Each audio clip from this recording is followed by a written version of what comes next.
everyone, this is Dane Dormio, and today I'd like to talk with you in some more detail about the balance exercises that are included as part of the daily dose process. There's actually 4 different balance exercises that I like to incorporate into the daily dose in kind of a rotational fashion. They're all good exercises, and they're all broadly similar in their benefits. They have slightly different challenge levels, and any of these are good to incorporate as part of your regular practice. Balance is a very significant part of the health benefits of Tai Chi due to its relationship with alignment, which helps overall optimal functioning of the body, and also because avoiding falls is a very crucial risk factor, especially for people over the age of 60. Just being able to remain stable under varying circumstances and being able to keep your footing, avoid falling, or to minimize the damage in the event that you do fall is really crucial for overall injury prevention and life extension. So, as part of the preparation process for the daily dose, I always like to include at least one of these balance exercises, and possibly more. You could do these more or less depending on how much your body feels like it wants to do these, following the non-exertion principle and the pleasure principle. And also find an intensity or a type of exercise that feels like an appropriate challenge for you.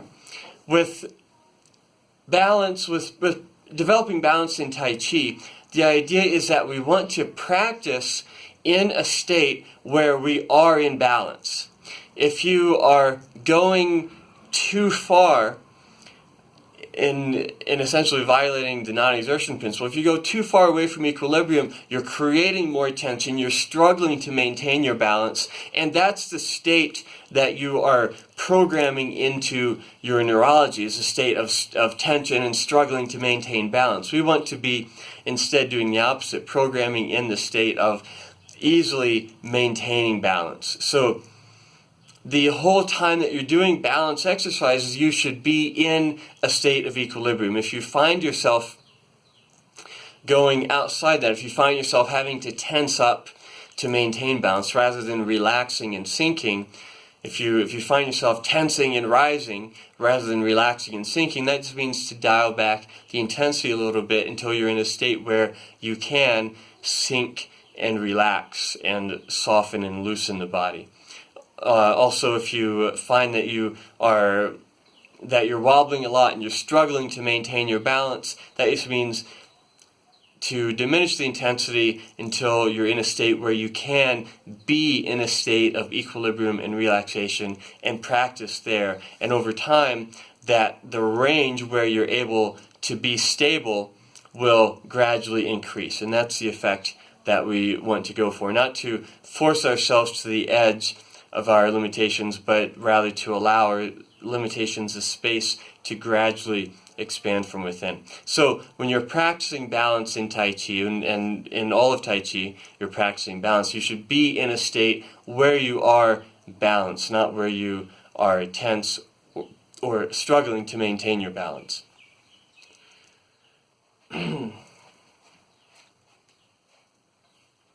So balance exercise number 1 just has us moving each foot in a small circle along the floor. This exercise is also known as roll the marble. It's as if you were rolling a marble along the floor with the bottom of your foot, meaning the foot is barely contacting the ground, or it's just slightly off the ground.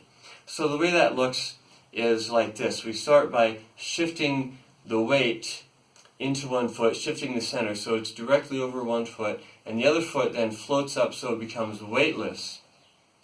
And then we slowly draw a circle on the floor on that side of the body, barely making contact between the foot and the ground. So there's no weight in the foot that's moving, all of the weight is in the stationary foot. And drawing those circles both directions, the aim is to make the circle as slow and as smooth as you can. It's not about how big the circle is or how fast you can move. It's actually about how broad and smooth you can make the movement. So drawing a full, complete circle and making the movement as slow as you can so that it's at one steady speed without jerkiness, without speeding up or slowing down. And a typical recommended dose of this, a sort of minimum dose, is to go 3 times in each direction with each foot. So with each foot you would circle 3 times towards the outside and 3 times towards the inside, like this. You certainly could do this exercise more if you wanted to, following the non-exertion principle and the pleasure principle. If your body is enjoying this movement, if it's feeling good, then continue it for as long as you'd like. The whole time we're doing this, we're maintaining the other postural elements, meaning that the foot that we're standing on is flat, we're sinking the weight, the hips are level, the spine is vertical, chest is open, shoulders dropped, arms relaxed, eyes on the horizon, and the breath is full and smooth and soft. We're still using the breath to release tension from the body, and we want the upper body to be as relaxed and neutral as possible. Now this is the least intense of these balance exercises, and it's the simplest and easiest one to do. And if your balance is something that you're particularly challenged with, this is a fine place to start, and stay here really as long as you want to. There's no real need to progress past this. Your balance will develop gradually over time with just this practice. And in fact, even for somebody who is not able to stand up, even somebody who, if you have difficulty standing, you can even do this exercise in a chair by sitting at a height where the hips are level and the thighs are parallel with the ground. The lower legs are vertical, just in a natural sitting position where we still have the vertical alignment of the spine, and here the weight is settled on the sit bones rather than on the feet, but we still have the vertical stacking of the spine, and then we can move the leg in a circle like this, engaging the hip and knee to move one leg in a circle, and this develops the same type of movement, and over time the hips will become stronger, more stable, be able to move more smoothly, and you'll still gain benefits from this exercise even if you're not standing up.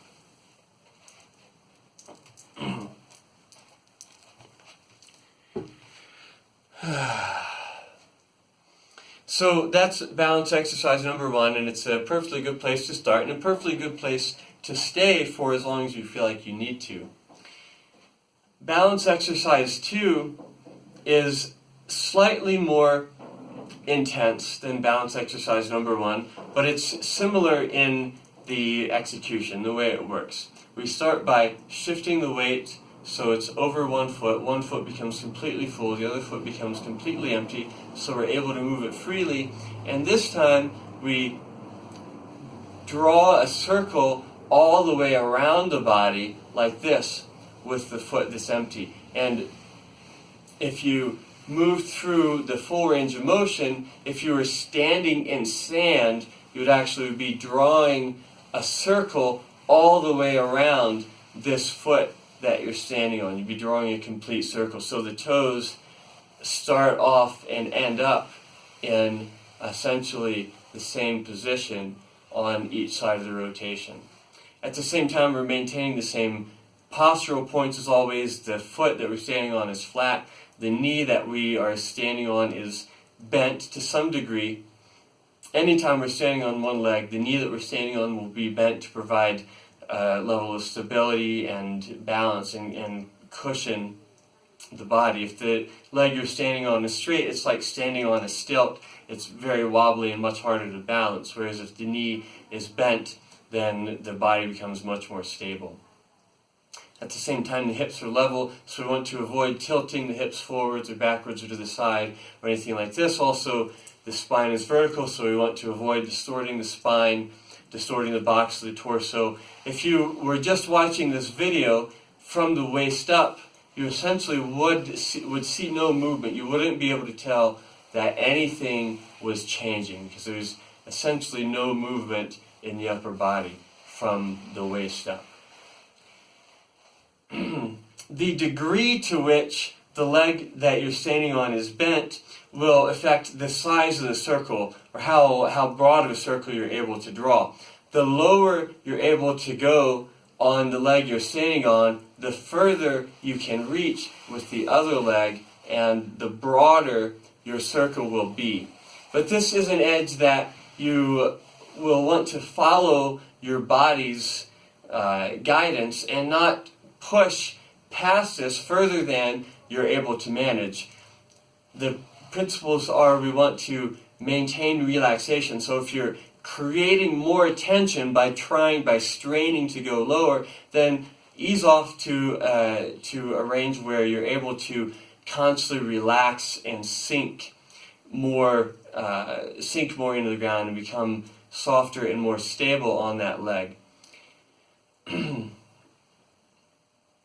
Also, we want the movement of the foot that's empty to be slow as possible while still being smooth and continuous. So it doesn't matter how big the circle is, as long as it's a complete circle and it's smooth and continuous the whole way.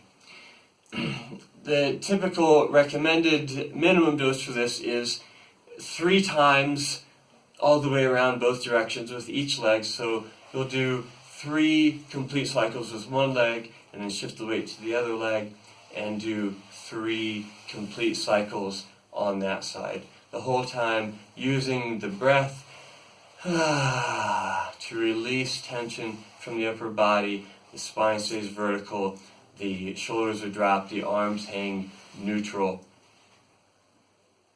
So we want to be, again, in a position where we're able to easily stay stable, where we're not having to tense or to struggle or lifting to maintain our balance. And we also want to avoid distorting the hips or the spine or the torso, or also using the arms to maintain balance. We want to just remain neutral from the waist up and put our awareness entirely in the legs.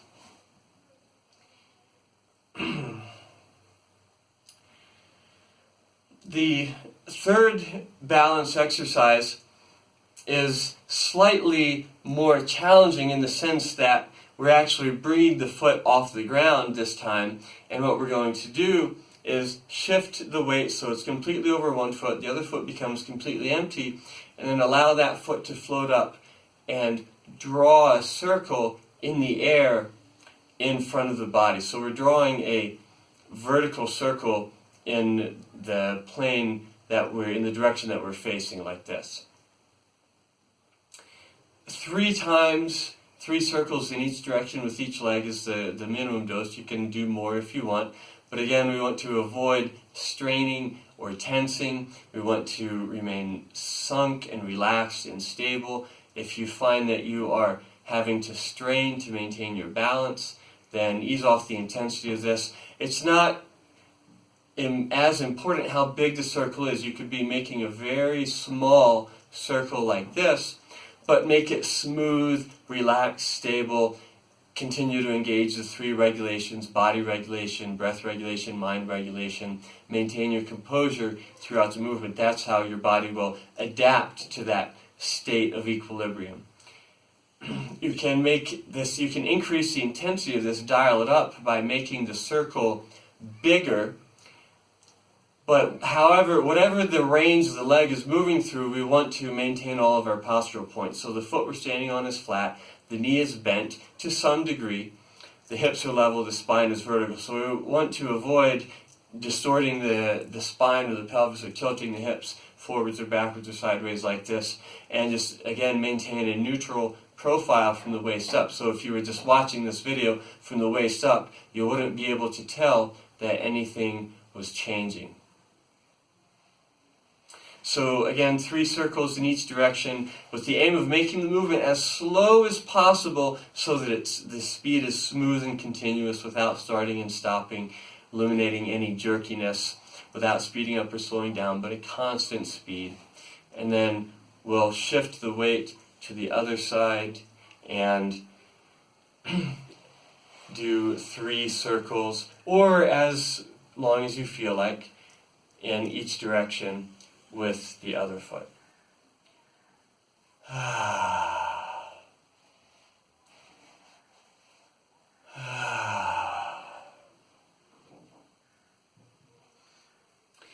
And the 4th balance exercise is particularly challenging, and it's one that, depending on where your level of fitness and your balance is right now, you don't have to try to do this if it feels like too much of a stretch, if it just feels like it's too challenging. It's fine to just work with the first 3 exercises, at least for a time, until you feel that your stability is more robust, and you're able to do this movement without straining, without tensing, without struggling to maintain your balance, and you're able to maintain a sense of ease and equilibrium throughout the whole movement.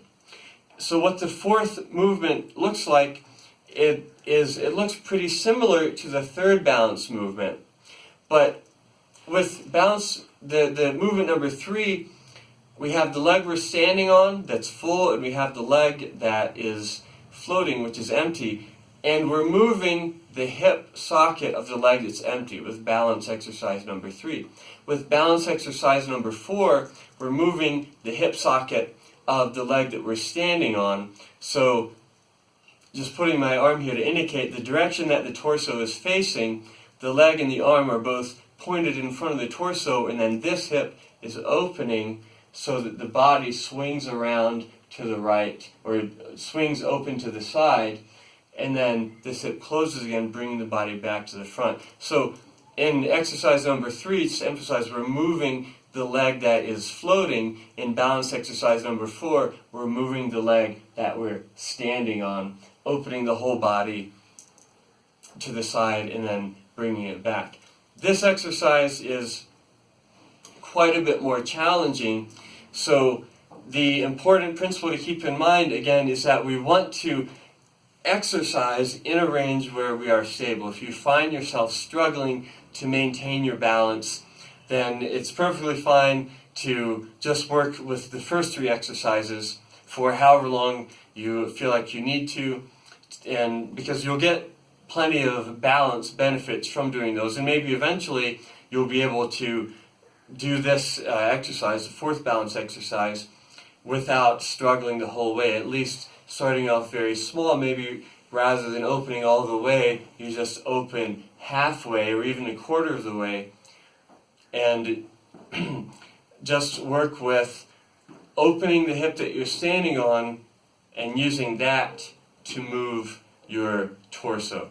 This is quite a bit more challenging because rather than just moving the leg that is floating while keeping the torso stationary, this hip is actually moving the entire torso, which takes more force and effort, and also potentially results in weight shifting that has to be accounted for because we're actually moving the body itself. If we stay centered and neutral and relaxed, then there's no change in our balance. Our center stays directly over our base. But being able to do that might be a little bit easier said than done at the beginning. It requires quite a bit of concentration to be able to isolate that pure rotational movement without distorting the box of the torso and without moving the center from being directly over the base. So give yourself plenty of patience with this. Give yourself plenty of time to adapt. Don't strain. Don't force it. Don't move outside of the range where you are able to be stable and balanced. And don't feel like you have to progress a certain distance with this, or go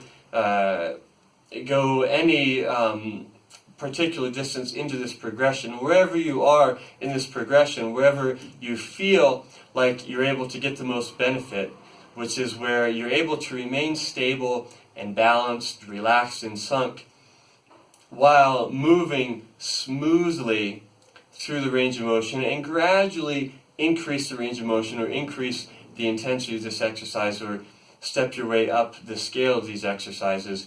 That's how you'll get the most benefit and advance the fastest from wherever you happen to be in terms of your balance and stability at the present time. So forcing things to go faster won't actually speed things up. The slower you train, the faster you progress. So I hope that this information is useful to you. I hope that you're able to incorporate these principles into your regular practice, and also use these exercises to bring more awareness to your balance in everyday life, and not just stationary balance, not just balance when you're standing still on one foot or not, but your dynamic balance, remaining in a state of stability and equilibrium even while you're moving from and transferring the weight from one foot to the other. So thank you for joining me today, and thank you for joining me on this lifelong mind-body mastery journey. I look forward to seeing you next time. Bye.